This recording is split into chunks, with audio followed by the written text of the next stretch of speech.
ओम सादर नमस्ते जी। आप सबका हार्दिक स्वागत है हमारे channel R A two R A में।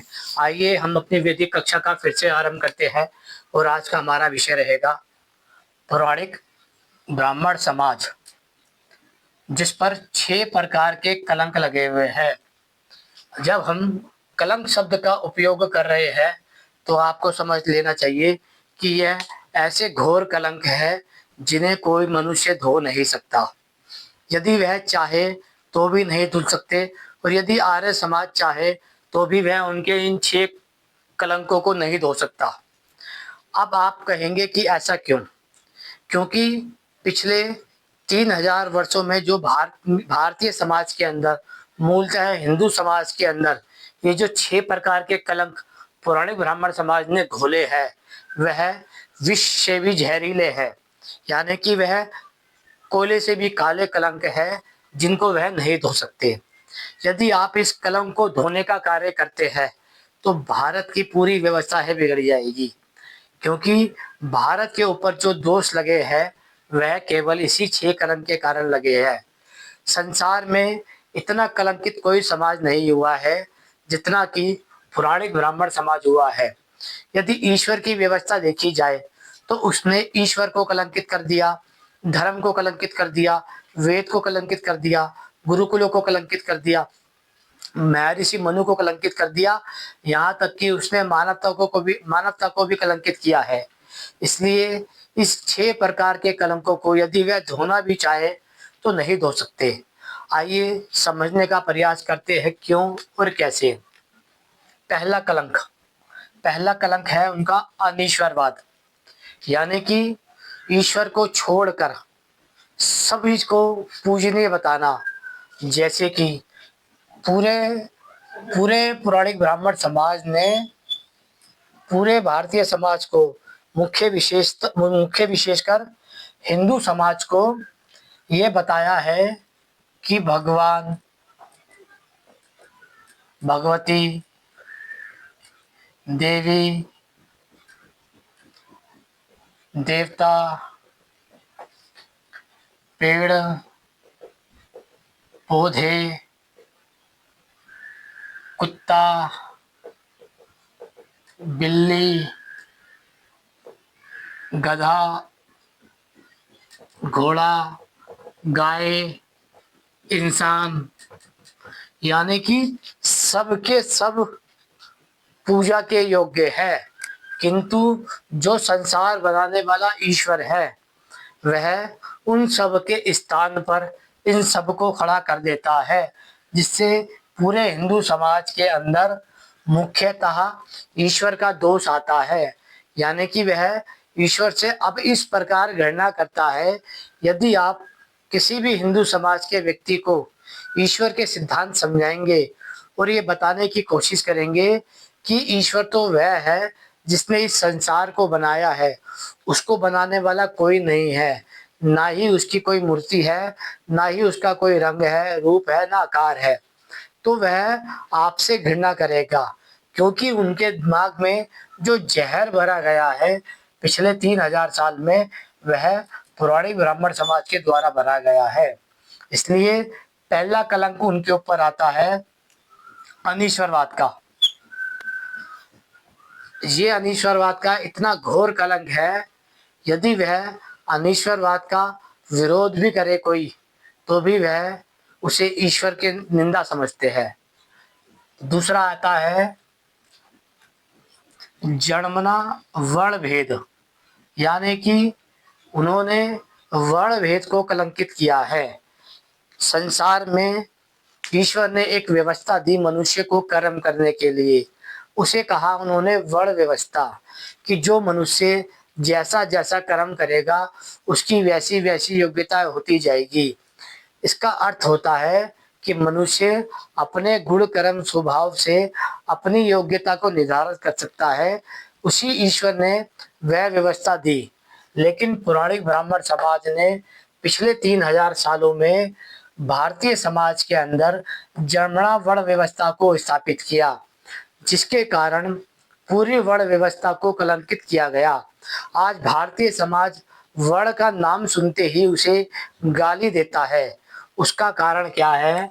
पुराणिक ब्राह्मण समाज, यानी कि उन्होंने अपने ही भारतीय समाज के अंदर, अपने ही हिंदू समाज के अंदर, अपने ही दलित समाज के अंदर वर्ण के प्रति जो जहर भरा है, उसका कारण है पुराणिक ब्राह्मण समाज। यदि आपको लगता है कि यह वह व्यवस्थाएं हैं जो कलंकित की गई है समाज में, वह भी धर्म का नाम लेकर, ईश्वर का नाम लेकर और वेद का नाम लेकर, तो आपको लगता है यदि इन्हें धोया जा सकता है तो यह असंभव है। तीसरा है मानवीय अधर्म, यानी कि मनुष्य में ऊंचता, नीचता, छुआछूत, भेदभाव, असमानता, इन सब जैसे कलंक को मनुष्य जाति पर थोपा है इस पुराने ब्राह्मण समाज ने। अब यदि आप कहेंगे कि ये मानवीय अधर्म है, तो भी ये अधर्म कलंकित करता है पूरे ब्राह्मण समाज को। यानी कि ब्राह्मण समाज पर ये 3 प्रकार के मुख्य कलंक दिखाई दे रहे हैं। ये 3 कलंक उन्होंने समाज में थोपे हैं। ईश्वर के नाम पे, धर्म के नाम पर, वेद के नाम पर,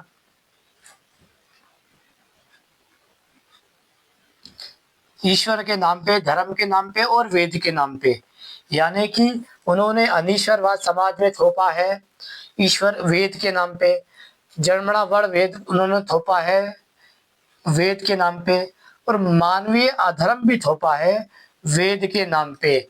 यानी कि पूरे पुराणिक ब्राह्मण समाज ने इन 6 प्रकार के घोर कलंक को पूरे हिंदू समाज पे थोप दिया है, जिसके कारण वह अपराधी बन जाता है। अब यदि आप कहते हैं कि पुराणिक ब्राह्मण समाज को अपराधी ना माना जाए, तो मुझे लगता है आप इसमें वेद का खंडन कर रहे हैं, धर्म का खंडन कर रहे हैं और ईश्वर का खंडन कर रहे हैं। क्योंकि यदि अनीश्वरवाद सच्चा है तो ईश्वर झूठा हो जाएगा, यदि जन्मना वर्ण भेद सच्चा है तो वेद झूठा हो जाएगा, यदि मानवीय धर्म झूठा है तो ये धर्म झूठा हो जाएगा। अब या तो ये धर्म बचेगा या ब्राह्मण समाज बचेगा। यानी कि ये जो पुराणिक ब्राह्मण समाज है, जिन्होंने भारतीय हिंदू समाज पर ये 6 प्रकार के घोर कलंक थोपे हैं, वह लोग धीरे धीरे जान चुके हैं। जितना लोग जानते जाएंगे उतनी वह उनसे घृणा करते जाएंगे, क्योंकि जब अपराध कर्म सबको पता चल जाता है तो वह अपराध सर्व समाज को पता लगने के बाद पकता है। तो जब वह पकता है तो वह फल के रूप में वापसी लौट के आता है। जब वह वापसी लौट के आएगा तो वह पूरे पुराणिक ब्राह्मण समाज को कलंक का दोष सूत समेत वापसी देगा। चौथा कलंक है अविद्या का, यानी कि जो गुरुकुल की व्यवस्था परमपिता परमात्मा ने दी थी कि आपको गुरुकुलों से विद्या बढ़ानी पड़ेगी, यानी कि गुरुकुल को विद्या बढ़ाने का स्थान बनाया था, लेकिन पुरानी ब्राह्मण समाज ने गुरुकुलों को अलगाववाद अलगाववाद का स्थान बनाया। उन्होंने कहा कि पुरानी ब्राह्मण समाज को या ब्राह्मण समाज के बच्चों को ही गुरुकुलों में पढ़ने का अधिकार है। यानी कि उन्होंने गुरुकुलों से ही वेद के नाम पर अविद्या, अनीश्वरवाद, अधर्म और अलगाववाद को उत्पन्न किया, ताकि वह पूरी मनुष्य जाति को अलग अलग भेदों में बांट सके। इसका अर्थ है, इसका दोष लगता है ईश्वर पर, धर्म पर, वेद पर और गुरुकुल पर। यानी कि इन चारों को भी कलंकित किया है किसने? पुराणिक ब्राह्मण समाज ने। 5वां आता है मनुवाद की हत्या की है। यानी कि जो मनु महाराज वेद को मानने वाले थे, ईश्वर को मानने वाले थे, धर्म को मानने वाले थे, गुरुकुल को मानने वाले थे और एक समाजवाद को मानने वाले थे, उन मनुवाद की हत्या की है पौराणिक ब्राह्मण समाज ने। अब हम जो कहते हैं कि लोग ईश्वर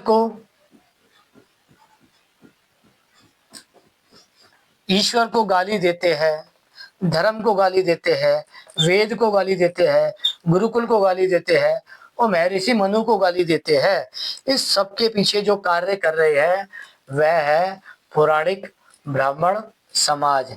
यानी कि उन्होंने भारतीय समाज में, भारतीय हिंदू समाज में, भारतीय सनातनी समाज में ईश्वर के प्रति, वेद के प्रति, धर्म के प्रति, गुरुकुलों के प्रति और महर्षि मनु के प्रति इतनी घृणा उत्पन्न कर दी है कि वह चाहकर भी अब इनके प्रति जो सम्मान है वह फिर से स्थापित नहीं कर सकते, क्योंकि जो कलंक होता है वह घोर काला होता है। यदि काले को भी काला कर दिया जाए तो भी वह कलंक की बराबरी नहीं कर सकता। फिर आता है छठा, आर्ष ग्रंथों को दूषित करना। जब हम आर्ष ग्रंथों को दूषित करने की बात करते हैं तब हमारे पास अनार्ष ग्रंथ निकल के आते हैं। अनार्ष ग्रंथ वह ग्रंथ होते हैं जो ऋषियों के आर्ष ग्रंथों की हत्या करते हैं। यानी कि अनार्ष ग्रंथों का दोष भी पौराणिक ब्राह्मण समाज के ऊपर आता है, जिन्होंने अनार्ष ग्रंथ को लेकर आर्ष ग्रंथों की हत्या की है। यानी कि छठा दोष लगता है उन पर आर्ष ग्रंथों का। अब यदि आपसे पूछा जाए, ये जो 6 प्रकार के कलंक पुरानी ब्राह्मण समाज के ऊपर लगाए गए हैं, जिन्होंने ईश्वर को कलंकित किया अनीश्वरवाद की स्थापना करके, वर्ण भेद को कलंकित किया जनोना वर्ण भेद स्थापित करके, अधर्म को स्थापित किया मानवीय धर्म की हत्या करके, अविद्या को स्थापित किया विद्या की हत्या करके, मनुवाद की हत्या कर ब्राह्मणवाद को स्थापित किया मनुवाद की हत्या करके, अनार्ष ग्रंथों को स्थापित किया आर्ष ग्रंथों की हत्या करके। तो 6 प्रकार के जो घोर कलंक है, यह पूरे पौराणिक ब्राह्मण समाज पे लगते हैं। अब यदि आप या आर्य समाज या कोई भी समाज इन 6 प्रकार के दोषों को धोने जाएगा तो उन्हें इन 6 प्रकार के दोषों का जो अपराधी पाया जाएगा वह है पौराणिक ब्राह्मण समाज। इसलिए ये कहा जा सकता है पौराणिक ब्राह्मण समाज पर 6 प्रकार के घोर कलंक लगे हुए हैं जिन्हें धोया नहीं जा सकता। इन 6 कलंकों को भारतीय समाज में फैलाने के लिए जो इस्तेमाल किए गए हैं वह है मठ, मंदिर, आश्रम, अखाड़े, पंडाल, तीर्थ। यानी कि मठ, मंदिर, आश्रम, अखाड़े, पंडाल और तीर्थ 1 2 3 4 5 और ये 6, यानी कि मुख्य रूप से 6 प्रकार के जो दोष है जो ब्राह्मण समाज पर लगते हैं, पौराणिक ब्राह्मण समाज के ऊपर लगते हैं, उसका कारण है मठ में बैठे हुए मठाधीश, मंदिर में बैठे हुए पुजारी, आश्रम में बैठे हुए साधु सन्यासी, अखाड़े में बैठे हुए मंडलेश्वर, पंडालों में बैठे हुए कथावाचक और तीर्थों में बैठे हुए पंडे पुजारी। यानी कि यदि आप कहते हैं कि हम भारतीय समाज में पुरानी ब्राह्मण समाज का ये कार्य है कि वह धर्म की सिद्धि करता है, ईश्वर की सिद्धि करता है, वेद की सिद्धि करता है, आर्ष ग्रंथों की सिद्धि करता है, मनुवाद की सिद्धि करता है और मानव धर्म की सिद्धि करता है, तो मैं आपको यही कहूँगा कि आपको फिर से ये अपराध पढ़ने चाहिए जो आपको मैंने लिखकर बताए हैं। यदि इनमें से एक भी कलंक, केवल एक भी कलंक इन पुराणिक ब्राह्मणों पे सिद्ध नहीं होता हो तो आप मेरी वीडियो को डिलीट करवा सकते हैं। अन्यथा ये 6 के 6 कलंक जो पुराणिक ब्राह्मण समाज पे लगे हैं वह सब के सब इन्हीं के ऊपर जाते हैं। यदि ये 6 प्रकार के कलंक इन पुराणिक ब्राह्मण समाज के ऊपर नहीं लगाए गए तो ये दोष लगेगा ईश्वर के ऊपर, धर्म के ऊपर, वेद के ऊपर, गुरुकुल के ऊपर, महर्षि मनु के ऊपर और आर्ष ग्रंथ के ऊपर। अभी आपको इन सबको बचाना चाहिए या फिर आप इसको बचाएंगे? इन दोनों में से आपको एक को समाप्त करना पड़ेगा। यदि आप ईश्वर को समाप्त कर देते हैं, धर्म को समाप्त कर देते हैं, वेद को समाप्त कर देते हैं, गुरुकुल को समाप्त कर देते हैं, मनु को समाप्त कर देते हैं और आर्ष ग्रंथ को समाप्त कर देते हैं, तब जाकर आप पौराणिक ब्राह्मण समाज को सुरक्षित रख सकते हैं। अन्यथा ये सुरक्षित रहता है तो इन सब की हत्या की जाएगी।